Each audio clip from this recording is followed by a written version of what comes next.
à toutes et tous.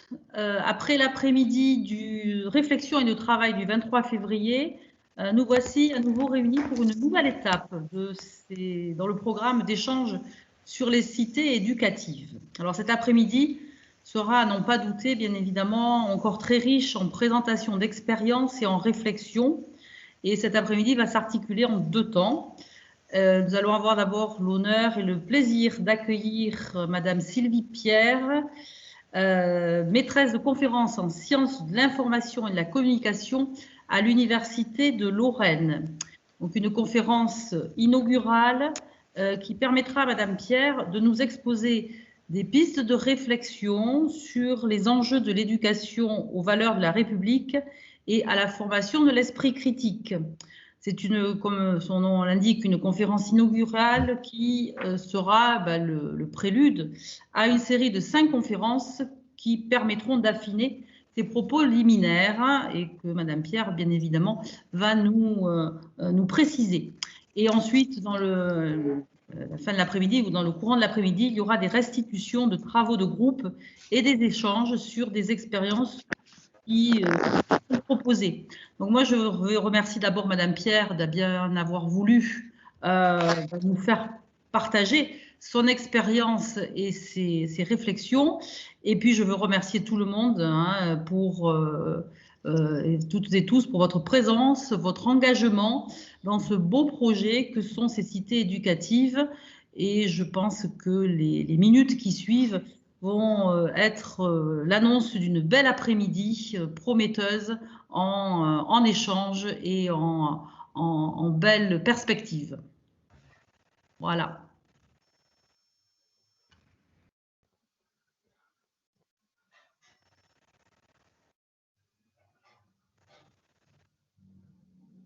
Madame Pierre, vous êtes là? Il faut qu'elle... J'ai remis mon micro. D'accord. Je prends la parole, c'est ça maintenant? Voilà, et alors, ce que je disais pour les autres participants, veillons bien à couper nos micros, et je pense que c'est plus agréable pour Madame Pierre si elle voit des visages plutôt que des écrans vides. Donc, je vous invite à laisser vos caméras pour qu'elle puisse avoir un public aussi réel que possible. Merci. Merci. Je vois des visages souriants, donc voilà, bonjour.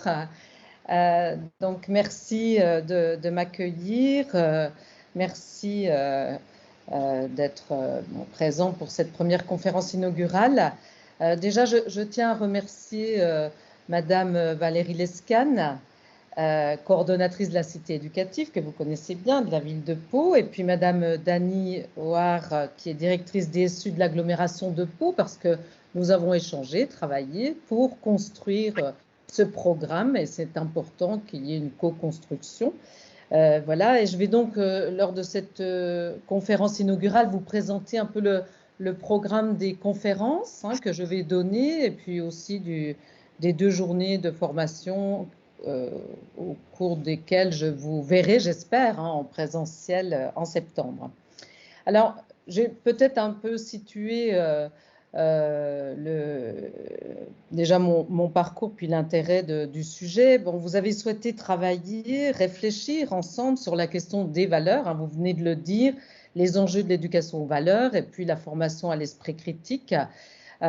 C'est tout l'intérêt d'ailleurs des cités éducatives. Ça me semble être un point important parce que une des ambitions des cités éducatives, c'est se former, parce qu'on se forme toujours, je dirais à tout âge. Nous n'avons jamais fini de nous former, mais aussi se former afin de partager des concepts, avoir une même vision, une même connaissance. Ça me semble être important, des concepts théoriques, mais aussi des approches pédagogiques, didactiques, je dirais didactiques pour les enseignants, mais enfin bon, d'une façon générale, des approches, les méthodes d'intervention, prendre soi-même du recul aussi par rapport à ces questions, par rapport au discours médiatique, par exemple, concernant les valeurs, appréhender le réel avec discernement. Quand je dis réel, ça peut être l'information et les événements qui peuvent survenir dans notre société avec discernement, donc puis clairvoyance. En un mot, en un mot, c'est penser, se questionner, réfléchir, échanger, douter aussi, c'est important, j'en reparlerai plus tard, confronter ses représentations à celles des autres, et puis ainsi construire une culture commune, partagée, et c'est bien le sens des cités éducatives. Bon, la question des valeurs, c'est un sujet que l'on appelle, moi je vais me présenter, mais c'est un sujet sur lequel je travaille beaucoup. On parle de questions vives, tant les enjeux sociétaux autour de ces questions des valeurs et de l'esprit critique sont forts, mais aussi les polémiques fréquentes. Il y a des tensions autour de ces questions. Donc on va dire que ce sont des questions complexes, que je ne vais pas vous intervenir de façon simple en vous donnant des recettes, ça serait trop simple. Nous le verrons, les travaux des chercheurs ne manquent pas sur le sujet et c'est aussi intéressant justement de les présenter. Alors peut-être quelques mots sur mon parcours rapidement. J'ai été assistante sociale de formation initiale. J'ai été assistante sociale polyvalente de secteur. J'ai travaillé dans un département, celui des Vosges, pendant 3 années, et puis aussi à Nancy, et d'ailleurs sur un quartier qui est aujourd'hui cité éducative, c'est le plateau de Haye à Nancy. J'ai ensuite été professeure de sciences sanitaires et sociales en lycée auprès d'élèves. Voilà, j'ai passé un concours en lycée rapidement. Ensuite, lorsque la 5e chaîne, la télévision de la connaissance et du savoir s'est créée, Jean-Marie Cavada m'a recrutée pour être responsable des programmes santé, société et une partie éducation. Donc, j'ai travaillé avec Michel Simès et avec différents acteurs. Donc, durant 4 années, j'ai travaillé dans une télévision. Et puis ensuite, j'ai souhaité rejoindre l'enseignement. Donc, je suis revenue de Paris à Nancy, à l'université, où j'ai soutenu une thèse sur la télévision. Et ensuite, donc, j'ai passé toutes les étapes pour être maître de conférence. Et j'enseigne aujourd'hui à l'Institut national supérieur du professorat et de l'éducation, les INSPE, donc, qui forment des professeurs du premier degré, professeur des écoles, du second degré et collège et lycée. Mais j'interviens aussi auprès de beaucoup d'acteurs, vous avez compris, vu mon profil. Donc j'interviens auprès d'acteurs des associations, du milieu culturel, social, de la santé, beaucoup. Voilà, puis outre mes enseignements qui portent sur les valeurs, la laïcité, je suis référente laïcité à l'INSPE de Lorraine.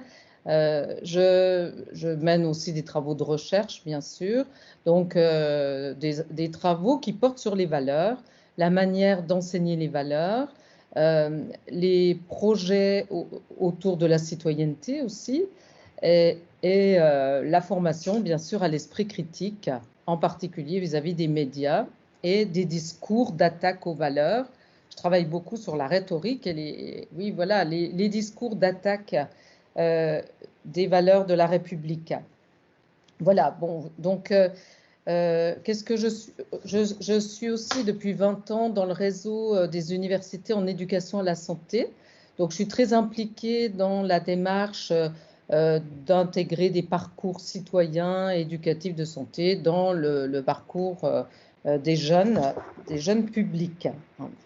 Voilà, j'ai fait vite, mais concernant mon parcours. Donc, l'école, alors, plusieurs choses. Je vais vous un petit peu expliquer pourquoi peut-être votre projet a suscité beaucoup d'intérêt pour moi et votre démarche. Comme vous le savez, l'école, ça doit être le lieu d'apprentissage des valeurs de la République. De l'apprentissage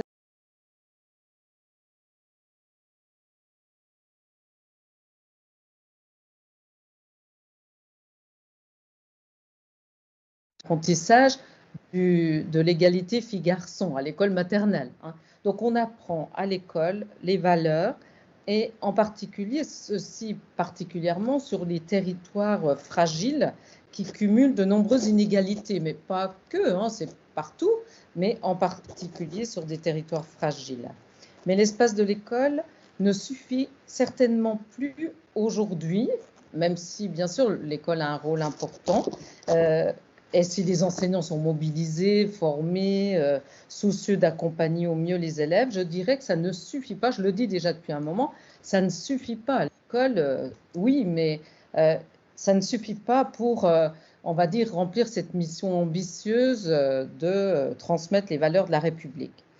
Le concept de territoire, de partenariat, de coéducation, j'entends parentale, coéducation par les différents acteurs, ont vu le jour. Hein, ce sont des concepts qui ont vu le jour et qui attestent de la nécessité de travailler ensemble, hein, tous ensemble, sur un territoire, de rassembler des acteurs, de fédérer les acteurs. On dit d'ailleurs fédérer, rassembler, il faudrait interroger hein, peut-être les termes. Les acteurs de l'éducation, de l'école, mais aussi de tout le temps de l'enfant, école, hors école, donc le périscolaire, la culture, etc. Donc tous les champs, on va dire, éducatifs, sociaux, culturels. Les mots ont un sens et une logique sous-tend les approches, nous le verrons. La coéducation, ça n'est pas pareil que le partenariat, par exemple. Dans la complexité des dispositifs, parce qu'on peut dire que nous avons beaucoup de dispositifs, hein, il y a beaucoup d'intervenants, des modes d'intervention différents, parce que si vous avez une formation de travailleur social, ça n'est pas la même chose qu'une formation d'enseignant. Hein. Or, vous êtes au contact des publics. Hein. Donc, des modes d'intervention différents.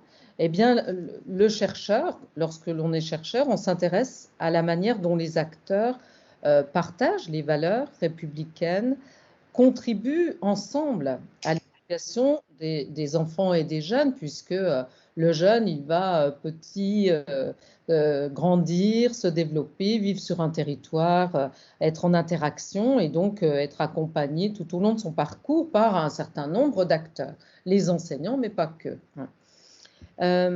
Donc, en tant que chercheur, on va s'intéresser à la manière dont les acteurs contribuent à cet accompagnement, travaillent ensemble, partagent les mêmes approches, on va dire. Hein. Le chercheur, il analyse aussi les obstacles, les freins à cela, parce que, comme je l'ai dit tout à l'heure, ça n'est pas toujours si facile. Hein. Donc, il y a des obstacles et des freins. Donc, on peut interroger l'identité professionnelle, ce qui fait sens, ce qui peut être partagé, mais aussi ce qui peut être en tension, hein, les dispositifs mis en place et leur efficacité. Vous le comprenez, cette réflexion sur les valeurs, l'esprit critique doit bien sûr s'éclairer des travaux de la recherche, ça c'est important, hein, mais aussi de différentes disciplines, parce que c'est pluridisciplinaire. Alors, on fera appel aux travaux des sociologues, mais ça peut être aussi la philosophie, hein, sur la laïcité, par exemple, mais aussi les sciences de l'éducation, etc. Hein. Les sciences de l'information et de la communication, bien sûr, parce que moi, je suis enseignante-chercheuse en sciences de l'information et de la communication. Donc, nous aborderons cela dans les conférences à venir, vous le verrez.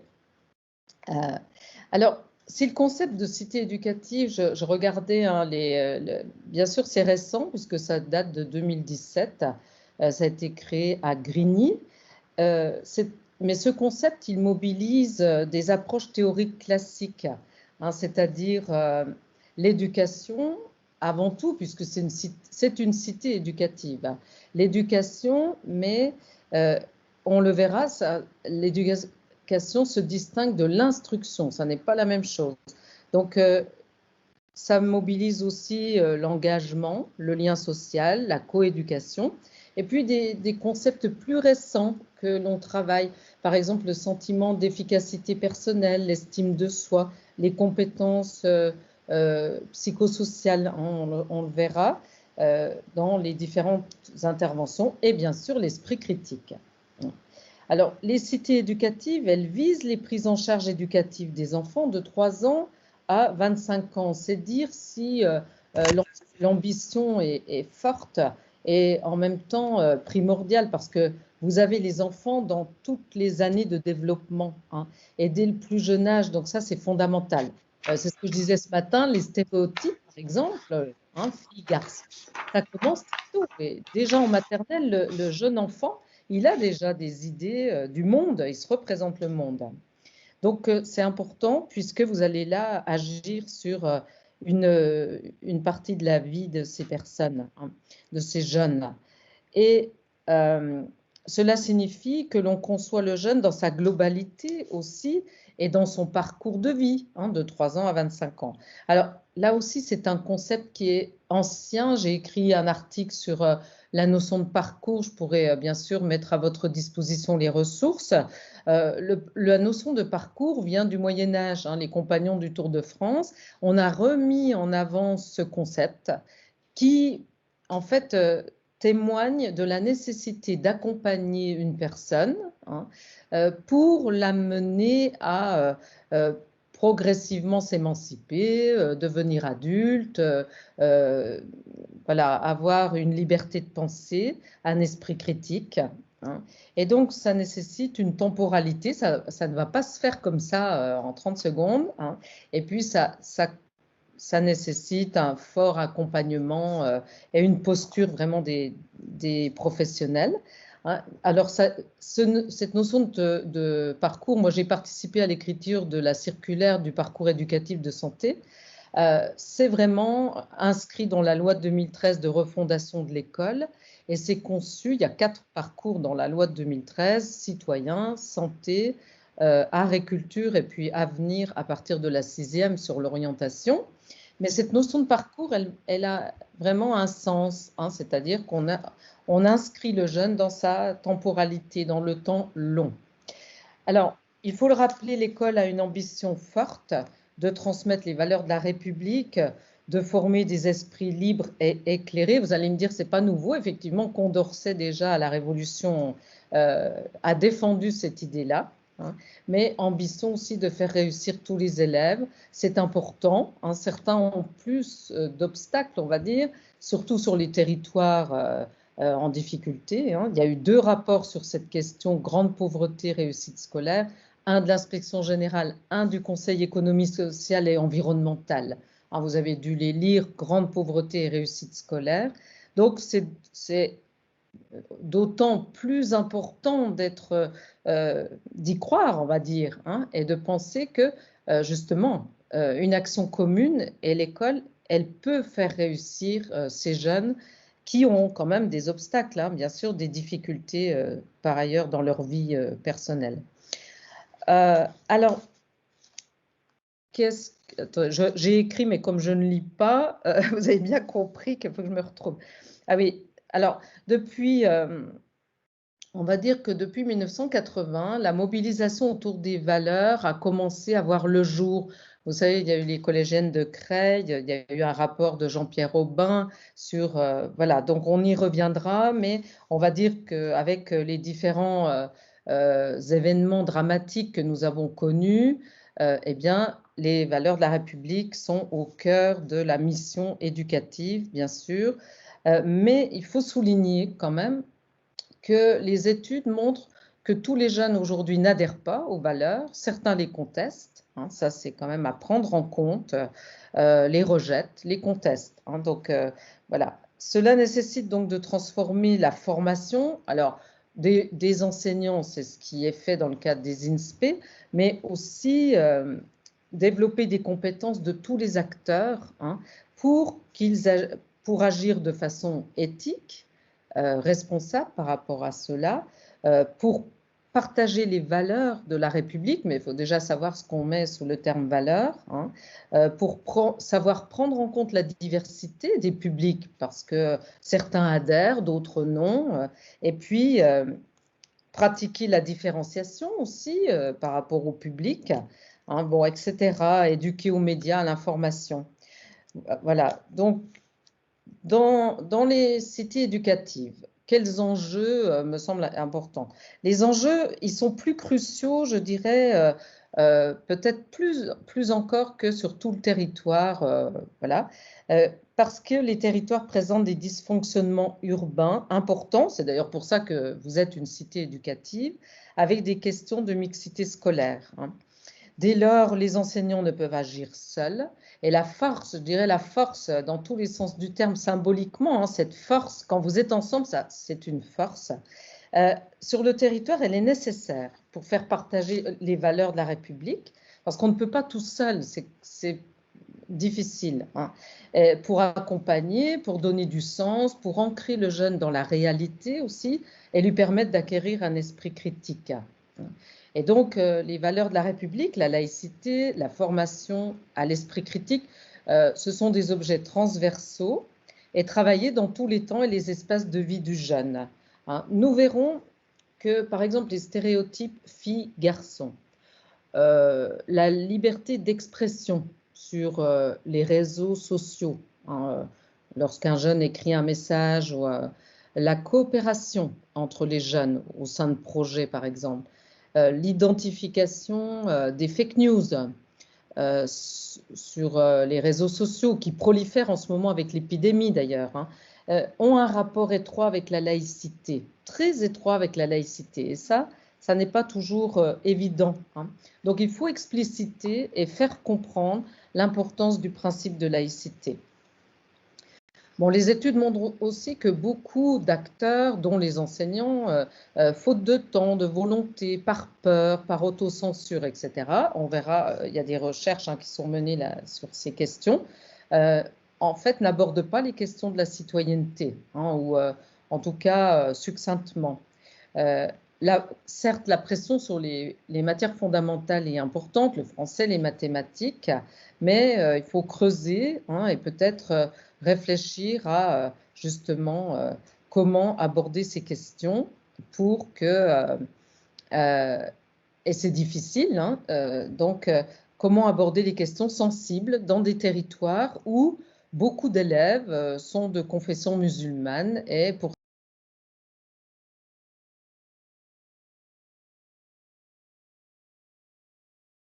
sont une priorité partagée, on le voit bien, pour toutes celles et tous ceux qui, dans leur quotidien, œuvrent.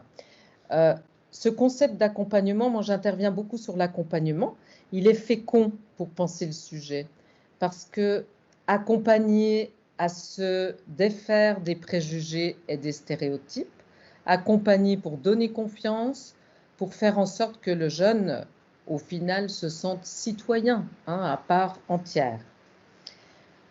Voilà. Alors, je peux rappeler quand même, ça c'est important, hein, que les attentats de 2015, l'assassinat d'un professeur, ont frappé notre pays au cœur. Ils ont aussi pris pour cible les droits qui fondent notre civilisation. Il ne faut pas se voiler la face. Hein. La liberté d'expression est attaquée, la liberté de la presse, la liberté de conscience, ainsi que le droit à la sécurité et à la sûreté. Bon, il y a eu un consensus, on peut dire, hein, quand on lit tous les travaux qui ont été menés, à la fois des travaux par le Conseil économique, par le Sénat, par toutes les instances de réflexion en France. Hein. Donc, il y a un consensus qui s'est dessiné quant à la gravité du phénomène que notre pays connaît. C'est, je dirais, sans précédent, un professeur décapité. Hein. Donc, la mobilisation autour des valeurs, elle vise à renforcer l'appartenance républicaine. Elle interroge la manière de réaffermir le lien civique au sein de la nation. On va dire que c'est notre idéal démocratique, c'est notre modèle républicain qui est là attaqué. Hein. Donc nous réfléchirons ensemble sur l'ensemble des moyens susceptibles d'être mis en œuvre pour réaffirmer, promouvoir, hein, protéger nos valeurs, les valeurs qui constituent le ciment de notre nation, parce que on verra, hein, historiquement qu'à partir du XVIIIe siècle, c'est le ciment de notre nation. Et nous sommes un des rares pays, d'ailleurs, laïques, hein, au monde, donc il ne faut pas avoir peur de le dire. Alors, le désenchantement manifesté par une partie des jeunes, il ne faut pas le cacher non plus, hein, à l'égard de la société, et aggravé par l'épidémie d'ailleurs, hein, par la crise épidémique, trouve sa source, il y a beaucoup d'études, hein, qui interrogent cela, dans l'effritement de la confiance accordée aux sachants. On ne fait plus confiance aux professeurs, aux médecins, on ne fait plus confiance aux élus, aux figures d'autorité d'une façon générale. Donc il faut relever ce défi. Bon, je vous l'accorde, la tâche, elle est difficile, hein, mais je pense qu'il faut être confiant. Il faut être confiant parce que beaucoup de projets sont couronnés de succès et on voit qu'avec un travail sur ces questions-là, eh bien, les jeunes changent de posture et comprennent l'importance, les enjeux. Hein. On dit toujours, j'ai travaillé à la télé, donc Jean-Marie Cavada disait toujours, on parle du train qui déraille, mais jamais de tous les trains qui arrivent à l'heure. Hein. Ben, moi, je dirais qu'on parle toujours de ce qui ne va pas, alors qu'il y a beaucoup de choses qui se font. Certes, avec le temps, nous avons assisté, et ça c'est vrai, à un affaiblissement des valeurs. Peut-être qu'on a, pendant des décennies, finalement, on a cru que c'était acquis, qu'il n'y avait pas à y revenir, hein, et que il y a eu un affaiblissement de la force des valeurs et des principes qui constituent le ciment de notre nation. Et puis l'école a peut-être oublié sa mission première, former des citoyens. C'est vrai que ça n'était pas au cœur de l'école pendant un certain temps. Donc c'est revenu, hein, au cœur de l'école, mais enfin il faut encore se battre pour vraiment que ce soit au cœur de l'école. Outre les réponses de fermeté, j'y reviendrai, mais vous savez qu'il y a un projet de loi actuellement en débat sur le projet de loi confortant les principes républicains. Donc ça, c'est une réponse de fermeté. Si vous lisez la loi, vous verrez que c'est quand même une loi de contrôle social. Et il le faut pour certains aspects, avec des sanctions à l'égard de la contestation des valeurs. Mais outre ces réponses de fermeté, l'éducation, bien sûr, a un rôle très important à jouer. Elle a un rôle d'émancipation, hein, et de mon point de vue, elle doit être au cœur de l'action. Bien sûr, en tant qu'acteur, éducateur, etc., la répression, c'est un autre aspect. Hein. Mais lorsque vous intervenez dans le champ de l'éducation, vous n'êtes pas dans la sanction, la répression. Après, c'est les tribunaux qui vont... si par exemple un jeune écrit des discours de haine sur Internet, vous savez qu'il y a une loi et il faut qu'il le sache qu'il aura des problèmes au niveau de la sanction. Mais au niveau de l'éducation, en tant qu'intervenant, c'est la visée émancipatrice qui va être au cœur de l'action avant tout. Hein. Alors, donc j'espère que je ne suis pas trop longue. Donc, dans mes interventions, il y aura un cycle de conférences. Donc, la première conférence aujourd'hui inaugurale, je vous présente le programme. Mais ensuite, le 6 avril, j'interviendrai pour interroger la notion de valeur citoyenne en présentant les constats et les enjeux à les faire partager par les jeunes, mais aussi les différents publics, parents, enseignants, intervenants. Donc on verra dans cette conférence un éclairage plutôt historique, philosophique, juridique, ça c'est important, qui permettra de saisir la genèse et les questions actuelles autour de la transmission des valeurs. Voilà, donc c'est ce que j'aborderai dans cette conférence. La deuxième conférence, le 4 mai 2021, nous nous intéresserons au principe de laïcité et j'aborderai la notion de liberté de conscience, d'égalité et de fraternité. J'aurais abordé dans la première les valeurs, mais ici, je vais vraiment aborder la question de la laïcité. Si la citoyenneté, la civilité, les valeurs de notre République laïque ne sont pas unanimement partagées sur le sol français, c'est aussi parce que la laïcité reste un concept abstrait, mal compris. Moi, je le constate souvent avec les étudiants que j'ai qui arrivent en master, quand même, Bac plus 5 pour être professeur, ils ne savent pas ce qu'est la laïcité. Donc, c'est mal compris, mal expliqué. Et puis, il y a tout un discours, une rhétorique qui vise à brouiller les pistes. Alors, faire partager les valeurs de la République consiste à faire comprendre le modèle républicain et comprendre que ce modèle, il est garant des libertés et du respect de chacun et de chacune. Donc, nous aborderons, je donnerai un éclairage historique de la laïcité, pour saisir les luttes qui ont permis d'aboutir à notre société actuelle, parce que la laïcité n'est pas arrivée comme ça voilà, en un temps. La laïcité est aussi un principe de droit inscrit dans la Constitution de notre République, mais elle est parfois affaiblie parce qu'on l'a dit positive, plurielle, voilà, et donc on peut l'affaiblir. Or, c'est une laïcité, point. Elle connaît des attaques importantes sur les réseaux sociaux, j'en parlerai, ça il faut aussi être très vigilant. Il y a énormément d'acteurs, que ce soit des mouvements politiques, extrême droite, ou des acteurs, enfin je vous en parlerai, je vous montrerai comment la laïcité est attaquée, et il faut être vigilant vraiment. Il y a tout un mouvement des néoconservateurs, enfin, donc il y a énormément d'acteurs qui l'attaquent.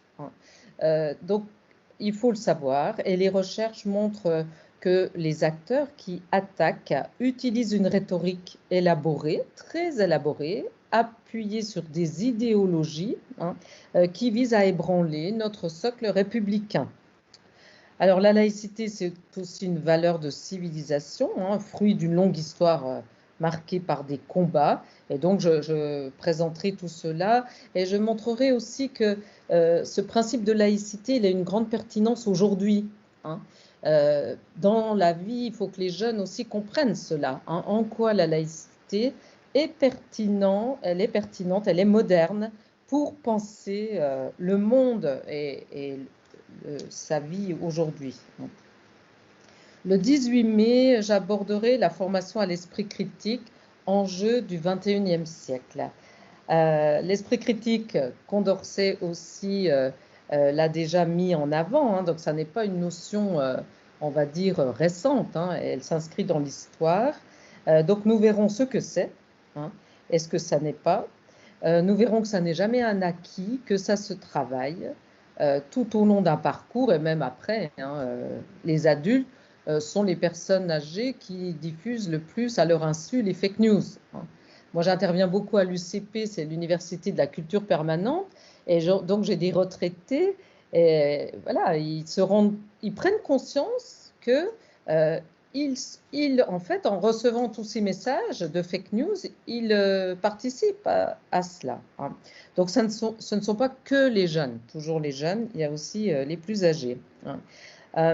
Nous verrons aussi que ça se travaille dès le plus jeune âge pour déconstruire les stéréotypes et les préjugés, ce que je disais tout à l'heure. Voilà, donc nous verrons cette question de l'esprit critique, de ces enjeux, et puis aussi, bien sûr, du contexte aujourd'hui de fake news, de théories du complot, qui vraiment se diffusent de façon importante, notamment chez les jeunes, du fait des réseaux sociaux, du développement du numérique. Donc voilà, j'aborderai cela. Le 1er juin, j'aborderai les valeurs, la citoyenneté, la laïcité, et là du point de vue de la posture des intervenants et aussi les questions éthiques, les questions éthiques qui découlent de cette posture, par exemple la stigmatisation, le jugement, donc voilà, quelle posture avoir pour garantir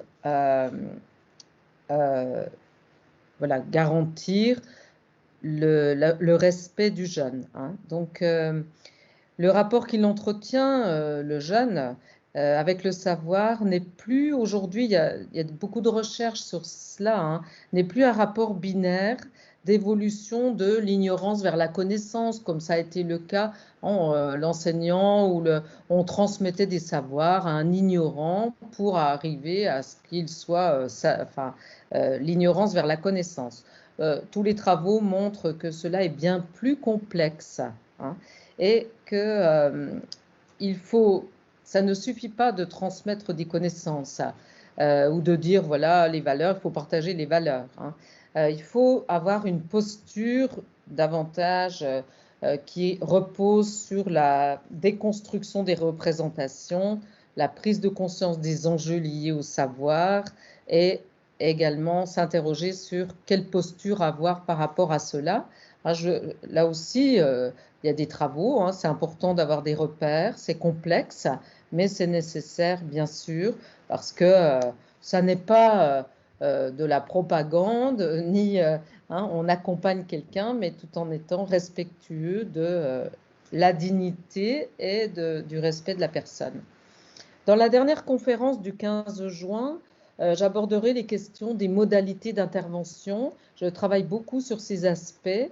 À l'Université de Lorraine, je forme les nouveaux enseignants-chercheurs et beaucoup d'enseignants sur ces modalités d'intervention, c'est-à-dire comment mettre en place des activités pour transmettre et faire partager les valeurs.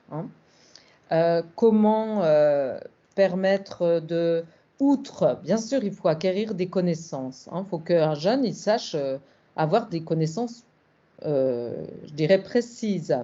Mais on doit aussi être capable de mettre en place des activités permettant le débat, la confrontation des points de vue, l'expression et l'écoute basée, bien sûr, sur la posture de tolérance éthique. Alors, ça implique une attention particulière à la prise en compte de la représentation que le jeune peut avoir du monde, de son monde. Parfois, on sait que dans ces quartiers, certains jeunes ne sortent pas de leur rue. Ils ont en fait une représentation du monde très limitée. Ils n'ont pas une ouverture sur le monde. Donc, travailler ces questions-là, travailler des projets aussi, leur permettre de s'ouvrir sur le monde, aller au théâtre, etc. Mais il n'y a pas que ça. Apprendre à gérer les émotions aussi, à travailler sur les émotions, à travailler sur les compétences psychosociales, j'y reviendrai. Voilà, donc à chaque conférence, bien sûr, j'apporterai un éclairage théorique et puis nous échangerons aussi. Alors, à ces conférences, justement, pour échanger, parce qu'en visioconférence, ça n'est pas l'idéal, mais pour les conférences, voilà, ça sera très bien. Mais donc, nous avons prévu que je vienne en septembre pour vous rencontrer, et j'en suis ravie. Donc, je viendrai 2 journées. Nous allons encore travailler sur les modalités, mais j'animerai des ateliers. Donc, je serai ravie de vous rencontrer, de pouvoir échanger. Alors, ce que nous ferons dans ces ateliers, nous travaillerons, en fait, nous mettrons en œuvre des techniques d'animation à la formation à l'esprit critique et aux valeurs. Donc, en fait, nous mettrons, comme je le fais beaucoup en formation, donc nous vivrons des situations, je vous montrerai des situations concrètes de débat, des outils pour aborder justement cette question vive, pour permettre aux jeunes de donner un point de vue, de pouvoir confronter les points de vue. Donc il y a des outils, des techniques d'animation pour favoriser l'expression, faire produire un groupe, animer un groupe, analyser une controverse. Il ne faut pas supprimer, il ne faut pas se dire pas de controverse. S'ils n'acceptent pas les valeurs, tant pis, on passe à autre chose.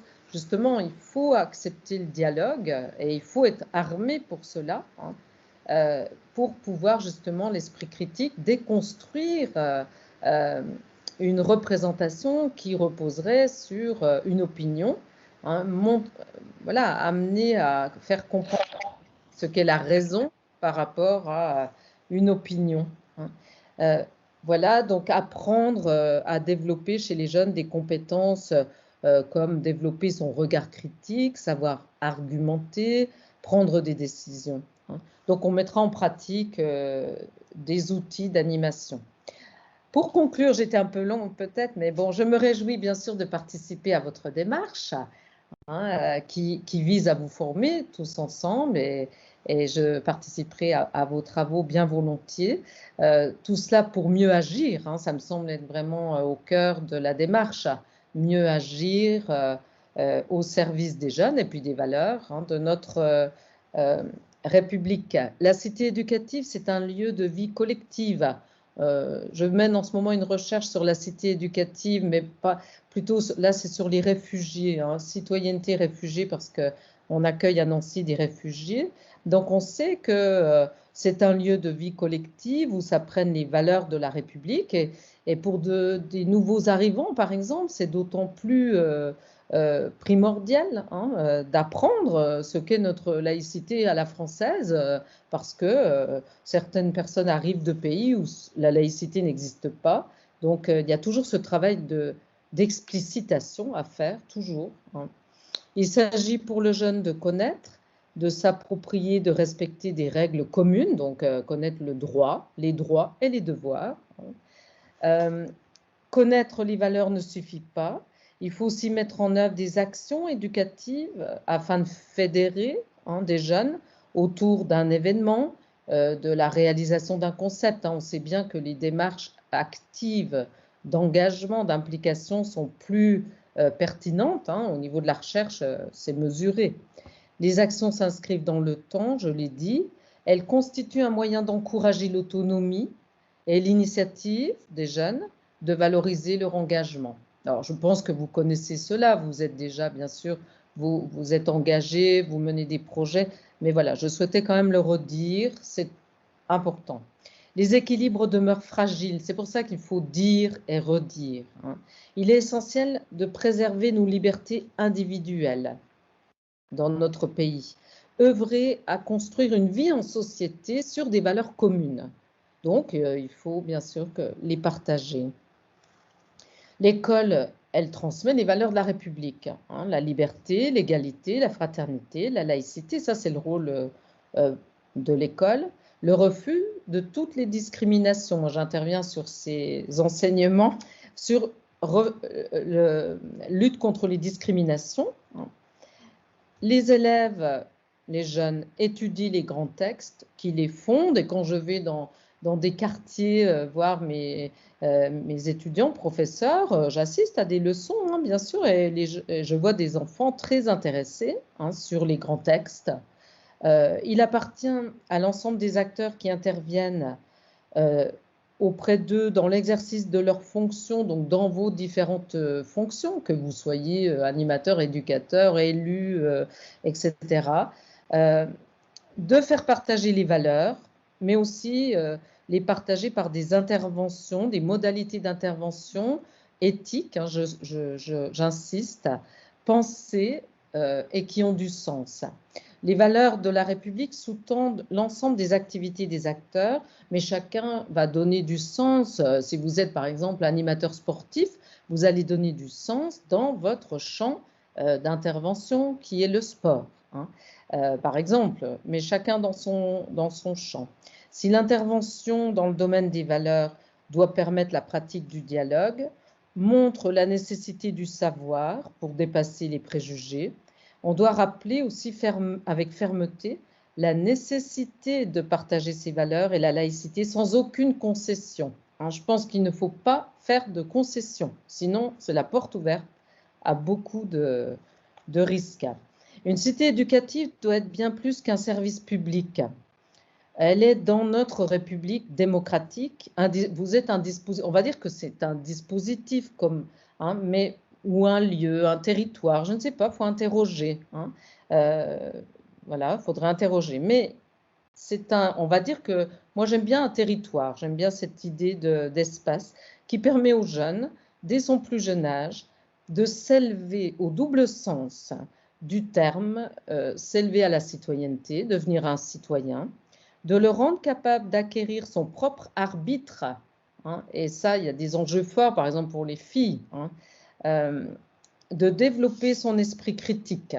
Là aussi, il y a des enjeux forts vu par exemple les réseaux sociaux, le temps qu'ils passent, mais pas que. L'intervention des acteurs doit aussi conduire les jeunes à s'éveiller à la curiosité, curiosité du monde, à acquérir des connaissances, à une lucidité qui va conduire progressivement à l'autonomie intellectuelle. Voilà, moi je sais bien, j'interviens, je fais des modules de formation sur grande pauvreté et réussite scolaire. Je connais, on va dire, tous les obstacles, mais il faut pas, voilà, il y a des obstacles, mais il faut les prendre à bras le corps. Moi, j'ai des jeunes en licence qui viennent de cités éducatives, qui viennent de banlieues et qui sont motivés et qui réussissent. Donc voilà, il faut voir les réussites. vous avez compris, je suis une enseignante chercheuse engagée. Hein. D'ailleurs, je publie dans The Conversation, c'est aussi pour vulgariser la connaissance scientifique. Je pense que c'est important que les chercheurs aillent sur les territoires, sur le terrain. Je pense que la voie de l'éducation est fondamentale pour transmettre, pour faire partager les valeurs, pour combattre finalement les tenants d'une idéologie mortifère qui mettent les principes religieux au-dessus des lois de la République. C'est ce que nous avons eu avec le professeur Samuel Paty. Donc, on en voit tous les enjeux. Voilà. J'ai peut-être été un peu longue, mais si vous avez des questions, je peux y répondre. C'était vraiment une conférence pour vous présenter le programme, hein, un peu vous donner le cadre de mon intervention.